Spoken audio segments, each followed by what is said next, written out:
नमस्कार, KNP channel पर आप सभी का स्वागत है और डालते हैं आज की खबर पर एक नजर। मैं एक बात के लिए एबीपी न्यूज का मैं बहुत बड़ी फैन नहीं हूं एबीपी न्यूज की, लेकिन इस बात का आपको शाबाशी देनी पड़ेगी कि कल जब इस देश के प्रधानमंत्री को पता चलने के बावजूद उन्होंने 2 घंटे 14 मिनट का अपना भाषण जारी रखा, एबीपी न्यूज ने रीढ़ की हड्डी दिखाते हुए थोड़ी संवेदनशीलता दिखाते हुए इस खबर को दिखाया था। भाषण बीच में रोककर आपने ये खबर दिखाई थी। आप पहले चैनल थे ये करने के लिए, उसके लिए आपको बिल्कुल बधाई के पात्र हैं आपकी। आपने जर्नलिज्म, लोगों की जान को ज्यादा बड़ा मान के रखा। हाथरस कांड पर पीएम मोदी को खबर मिली, पर संसद में चुप थे। हादसे में मोदी पर कांग्रेस प्रवक्ता सुप्रिया भी बौखला गई। हाथरस में 58 साल के बाबा सूरजपाल उर्फ नारायण साकार हरि उर्फ भोलेनाथ बाबा फरार हैं। बाबा के चरण धूलि समेटने के चक्कर में भगदड़ में 121 लोगों को मरने के लिए बाबा छोड़ के भाग गए। 4 राज्यों के 16 जिलों के लोग शामिल थे। मजे की बात यह रही कि बाबा की कोई FIR नहीं हुई। इस सफेद पोशाक में रहने वाले बाबा चश्मा, कोट पेंट, टाई वाले बाबा लड़कियों और सुंदर महिलाओं को प्रवेश देते थे। वीडियो में जो महिला है बाबा की मामी है। बाबा को महंगी लग्जरीज गाड़ियों का भी शौक था। अपने नाम पर कोई गाड़ी नहीं थी, सब भक्तजनों के नाम पर थी। बाबा सिर्फ खूबसूरत महिलाओं का प्रवेश करवाता था। इटावा में बाबा पर मुकदमा भी दर्ज है। 1997 में यौन शोषण में जेल भी गया। बाबा पर आगरा, इटावा, कासगंज, फर्रुखाबाद, राजस्थान में 5 मुकदमे दर्ज है। पढ़ रहे हैं, ये डिबेट खेलना चाहते हैं।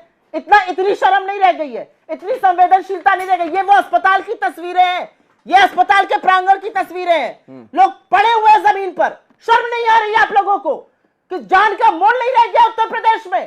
क्या बात करते हैं आप लोग? यही हाथरस है जहां पर एक गुड़िया को रात को 2:30 बजे जला दिया गया। अभी वो कलंक धुला नहीं था, एक नया कलंक आ गया।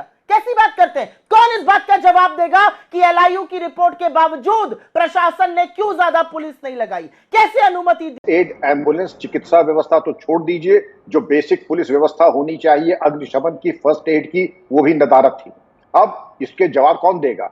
ये हजरत क्लेम करते हैं कि पहले इंटेलिजेंस में थे, सिपाही थे, थाने पे काम करते थे और फिर इन्होंने VRS लिया।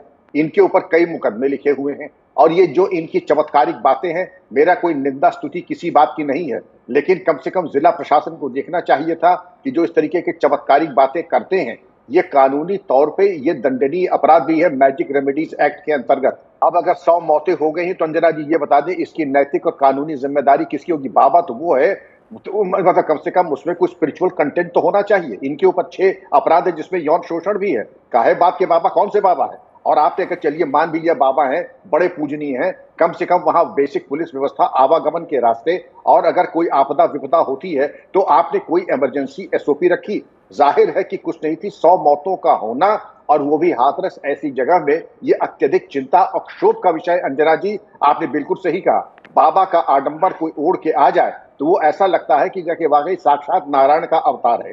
दुर्भाग्य यही है जिसके ऊपर 6-7 अपराध हो, यौन शोषण तक के अपराध हो, जो चमत्कारिक अपने को बता रहा है। ये तो अंजना जी मैं कम से कम मैं इससे सहमत नहीं हूं। स्थानीय प्रशासन को इसकी जिम्मेदारी होनी चाहिए थी और अब तो खैर होगी ही। इतनी ज्यादा संख्या में अगर मौतें हुई हैं, आवागमन के रास्ते आपने सैनिटाइज किए थे, SOP किए थे, क्या धारा 144 CRPC के अंतर्गत वांछित अनुमति ली गई थी? इस समागम के कराने में जो पुलिस व्यवस्था होनी थी उसका भुगतान आपने तथाकथित बाबा से कराया था।